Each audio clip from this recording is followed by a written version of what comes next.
Unknown Data Entry. With your hosts, Amada. And Simeon. This right. one we're going to be talking. This one, if you are facing any of these depression, anxiety, more or less anything that has to do with mental health issues, stuff like that affects you day-to-day life, seek help, talk to loved ones. This is going to be a topic that's going to be, a little bit a discussion, and everyone's going to need help. That's the main thing. Everyone's going to hear out. And this is not a how-to. This is not a step 1, step 2, step 3. This is more or less an example, an experience, how to battle depression from a other person's standpoint, and how you can gain inspiration to fight it on your own. So let's start off with you. Let's since you want to take it off. Okay. So this depression, my depression, from my standpoint, that's the thing too. It's from our standpoint. Yeah. So depression from my standpoint, man, when it creeps up on me, I'll put it like that. It's just like this thing that comes out of nowhere. And the crazy part is, I know I'm about to go a little bit off topic, but trust me, I'm gonna jump right back on. Do you remember those commercials that would pop up on TV where like it was like some lady cartoon and like you would see like this looming black cloud? Yeah, I do. Yeah. I know what you're talking about. I used to see that as a kid, and I'm all like, I never like I just understood.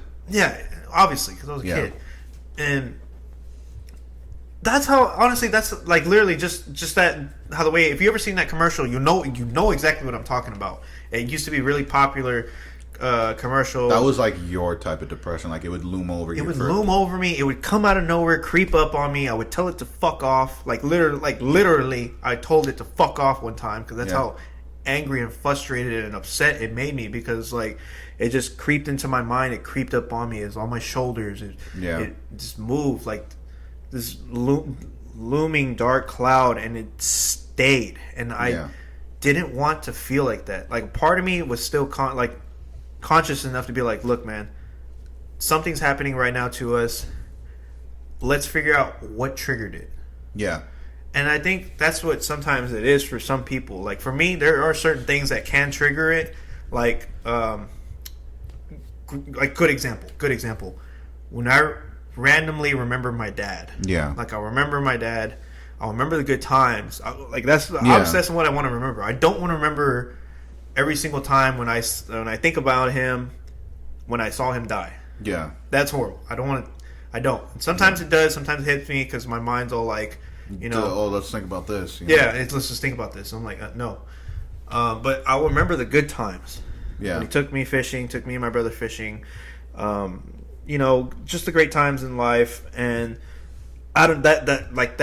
That essentially for me, like from my standpoint, even when I try to remember the good things, it opens that it's like a path, a doorway.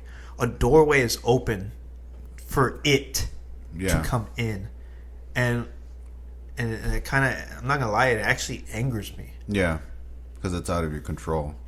Pretty much, and I've never. That's depression, dude. It looms over you. It's like I don't put it that way. How I put it as depression is, I think it's kind of like a beast. It's more or less like it's a beast that you will not get rid of. You cannot kill it. You cannot bury it. You can bury it as much as you can, and it will keep climbing back up. That's how I view depression. My depression is like that. Like I bury it. A beast that has a hunger. A hunger. It's angry. It's pissed off about everything. See, mine is different, man. And I think that's what people don't realize too, that you're depressed. Like right now we could be discussing. We're discussing our two types of depression. Somebody right now who's listening to this, more extreme, or right in the middle, or it's completely different. Completely different. Out of this world. Different. These are how we battle it. So from our standpoint, how we battle it, how we get over it, how we put it in its place, because depression can be put in its place for a limited time, for just a small amount of time, so you can continue with your life. That's how depression, how some people can handle it. Not everyone's the same. Some people need more help. Of course, there's nothing wrong with asking for help, because that's the main thing. We as humans, we need to help one another. We all go through the same thing. We're very social creatures. So don't feel like you can't ask. Yeah, don't feel like you're a burden Yeah. to anybody either. This goes back to our last podcast where you choose your friends wisely. Yes. This right here, well, like that. It's a little break up point, but you need. This is like where this can literally make or break for some people. Yeah. Like some people have passed away, like taking their own lives because they can't. They didn't see. They rather end the pain than live with it. I wouldn't say necessarily, like, because you do live with it. It's a constant thing. It's a constant thing. Like depression, like this shit's been going on for a while for me. Yeah. So I know I'm like, damn, this is probably gonna go on for the rest of my damn life. Let's continue with your example. What were you saying? Sorry. Because it was you said it was like a looming. It was like so it looms over me, man. And it's like a cloud, more or less. It's like very dark cloud, and I feel like sometimes like how can I describe it, man? I don't even want to think about it right now because it might bring it up. But yeah, I just got to go through this podcast because I know somebody is either right, like really listening, trying to figure out what exactly are we trying to go with this. Yeah. But for me, depression, how the way I battle, like how the way my battle, like my sword and shield into battle when I go after this. Yeah. This son of a bitch. That's what I'm gonna call the depression. A son of a bitch. Yeah. When I go after the son of a bitch, I usually. Not usually. I always try to, like, calm myself down and never let my thoughts overreign me. I never let it come to the point where I try to, like, death is like the only way out. Does it creep in? Absolutely, and that makes me even more upset and angry. Yeah. But I know that for me, in my this is my standpoint, my quote unquote battle with it. And somebody might be going through this too, the same way I'm going, or probably going to be the same, or probably like you're going to describe it. Yeah. That close support, that friendship, those choosing your friends wisely thing. Yeah. This is where it comes in for me. I have you. I have my wife. Yeah. I can reach out to my mom. I know I can. Yeah. And that's kind of that. I mean, that's kind of it, man. Honestly, but I don't view it as like a very limited type of thing. I know I can go out. I know I can go get help too. Like I can go if I need a professional. Don't ever feel like you should be embarrassed by that. Yeah. But you should definitely try to use your immediate resources. I wouldn't, because I know how depression works. Depression works like where even like you feel like I shouldn't talk. I shouldn't tell my loved one. I shouldn't tell my best friend how you're feeling. I'm gonna be a burden to them, dude. Like, damn, I'd rather just fight this alone. And my thing is, you shouldn't. Yeah. You should never fight that type of battle alone, at all. Yeah. And that's honestly how the way like I kind of battle it. Like eventually it subsides. It goes away, like the cloud. Like that's why I keep referring it to a cloud, a son of a bitch cloud. It goes away, it passes by, and I'm kind of essentially back to where. I wouldn't say I'm happy-go-lucky, but you're happy. You're more or less you. But I'm glad I'm no longer that. I'm no longer depressed. I'm no longer angry to the point where I'm like just boiling with blood rage, or just to the point where I don't even want to just like be alive. Yeah. Mine. It's very difficult to deal with. It's how I view depression. I view it as a ravenous beast that just keeps tearing at you till you give in. I've been to where I'm literally at my last breath. You know, I've always battled a little alone, because not to the point where I don't want to burden everybody. I don't want them to worry about me. Yeah. Because I can tell anybody how I feel. Don't let my circumstances dictate what you should do. This is my example. How I view depression. I view it as a ravenous beast that just keeps tearing at me. That just won't go away. It has a fucking rage where it literally boils over. That's why you see me kind of like on edge and pissed off some of the times. Yeah. And when I think I got this when I was younger. I went through a lot, with a lot of friends and all that. And I know when I was born, I think a lot of it came through physical pain. I think that's what it was mostly is because I was born with no left part of my chest. It affected where all the way down to my left part of my body, even my face. Yeah. It affects I can't do certain facial expressions because I can feel it. Yeah. And the pain on my chest, it'll affect my heart. It feels sometimes I feel like I'm being pulled apart. Yeah. And sometimes I get that phantom pain where the nerve endings are trying to reach it. Yeah. Reach that muscle, but it can't. So I get kind of this weird pain all the time. That's why that's also contributes to it. But my depression, I think it affected after I turned into my late 20s. It was early teens, late 20s, or mid-teens. There we go, mid-teens to early 20s. That's when it kind of started. It wasn't little. It was little things here and there until it started building up more and more, and I went through tragedy after tragedy, losing friends, losing a girl I liked, losing two people I trusted. Yeah. That put me through hell. They sent me to hell, and and I gave them my heart, both of them. Best friend and girlfriend and all that, and they treated me like shit. Yeah. And overall, I'm dealing with physical pain on a daily point. Yeah. Why wouldn't I be depressed? But I've always been humorous. You've seen me. Yeah.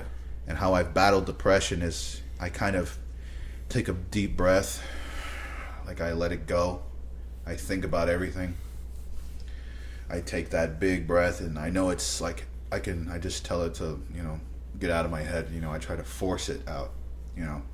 To where the point where I didn't tell anybody. I didn't tell. So you were using brute force. You were brute forcing it. Yeah, I was brute forcing it, which, let alone don't do that. This is from my point. Don't do that. But because I have to force it now. Yeah. I guess that's what I'm used to, and it works for a little bit. Until I need to talk to someone. I talk to somebody. Yeah. Of course. But to that point, I was brute forcing it. It was just anger, just pure anger. That's why I was able to lift so much shit. I was able to keep going, and that's why I kind of seemed down all the time. That's why I kind of seemed tired, because I was so drained physically and mentally. To the point where at one point, I think it was around, I want to say Phoenix. I was there, and I had a pool, not a pool, but I had I was in the pool. I was trying to remember where I was. I was in the pool, and I started sinking to the bottom. I was thinking about it. Yeah. I was at the bottom of the pool, and I was just letting the air out. Letting the bubbles go. And then I think it's because I don't know what it is. I have so much anger that I didn't go through with it. When you're at that point where you're at that ledge where the beast is telling you, jump, jump, jump, jump, keep going. Take that one last step. Your pain will be over. A lot of victims, a lot of people that try to commit suicide, and a lot of people that are like that, who jumped and survived, say they regretted it right at the last minute. Yeah. And they survived, and they thank everybody, and they get the help they need. Yeah. That's where I was, but at that point I didn't have anybody there physically there with me, so I fought it alone for that point. And it was that point where I literally knew that this depression wasn't gonna go away. I was gonna keep fighting for the rest of my damn life for this. Yeah. And the second time, I think I've never really tried slitting wrist or anything like that, anything with the knife or anything like that. I think it's only been recently where I think I was in Maryland, and I tried drowning myself again. I had water in my hands. I had I think it was a tub or something like that. Yeah. And I was trying to do something, I can't remember, and the thing was just rising and rising. And I was gonna just stick my head under and just not pull up, but every time it's something that was there to help me get back up, keep going, don't go over that edge just yet. Yeah. I think it was just that little voice, that voice that just keeps pushing me to keep going. you may have this little voice that tells you not to do it. I don't know if that's your case, but that's certainly mine. Or I get that little voice that tells me just keep going, just a little bit while longer. You're almost there. Push through it. But that beast is still there. He's looming over you. Can you push? Go one more step. You won't be in pain anymore. Yeah. How I battled depression over these years was just I had a lot of people, or not a lot of people, but I had certain people, true friends that were there. I talked to. I would tell them a little bit. I would never give them the full thing because, and in that case, you still feel like you don't want to be a burden. You don't want to let them worry. So you tell them a little bit. And I felt better, a little bit. If that's you in this case, give a little bit. Just a little bit. That's all you need to let some relief go.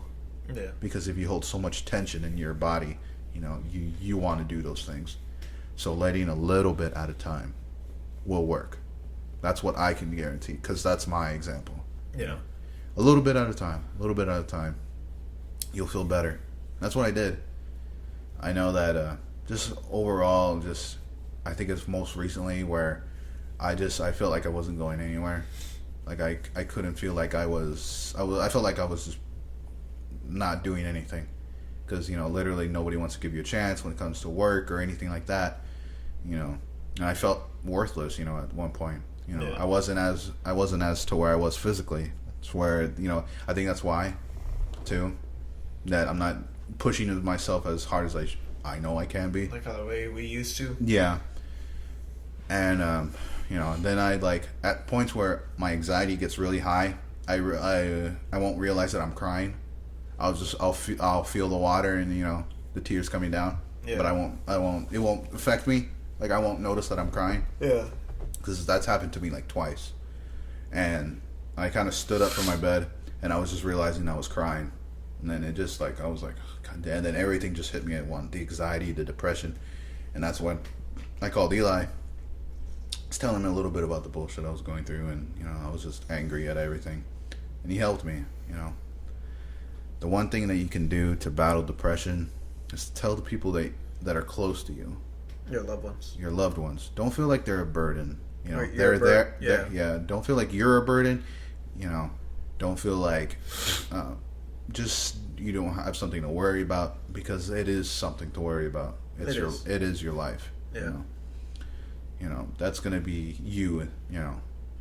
More or less your life. You got to do it for yourself. Some people they can't. Some people they want to numb the pain. With any types of stuff they can get, smoking, drinking, drugs. Yeah. That's going to affect you. I think I do this because I think it's the most healthier. Training hard. Pushing myself. Working out. Now, that helps me. Yeah. It does because I think it's one of the most better outlets of battling depression because you're pushing your body. You're in control. That's what it is. For this, you really, in this case of depression, battling, how to battle depression, how to battle anxiety, is to have the people that are close to you, there, in arm's reach. Tell yourself that it's going to be okay. Do not go over that step. Do not go over that ledge. Yeah. Do not pick up X, Y, and Z. Don't pick that up. Don't pick up the knife. Don't hang up that rope. Because in the end you will become stronger. You'll become wiser. Yeah. Keep battling. Keep fighting. Because that's the best thing you can go. Is to tell that beast of that mirror that you're looking in, that beast that you see that reflection in, that you are not in control. I am. You are not stronger than I am. I am, Yeah. Keep fighting because that's the best thing you can tell yourself in that case. Because once I saw it in that mirror where I was just seeing something else, I told it to fuck off. I told it to go away. Yeah. Get out of my head. I'm stronger. That's the case. That's how it's been. I'm not going to keep doing this. I'll be at that ledge every time. But I will not go over that step. Yeah. Because I am control. I'll be at that point, at my lowest point. I'll be there. but it will never push me to the edge. And that's the real how to battle depression. Is not the this is not a step by step. This is my example of what I do. You can take inspiration. You can this maybe can even give you some confidence into telling someone you love, telling whoever. You can vent to someone, you know, but do not take your own life. And go that step, you know. Get the help you need. Get X, Y, and Z done. Train, do something active, do something that you like to do, you know. Overall, this is the end of the video. You know, we really hope that maybe you can put in the comments below how you're battling it, how it's affected you in X, Y, and Z case, you know. Yeah. Because each person is different. Each person's going to affect it in a more severe case or in a mild, you know, case. Yeah. We all face it. It can get as bad or as little as you want, you know. Well, this is Simeon Armando from Unknown Data Entry, and this is How to Battle Depression. See you in the next one. Later.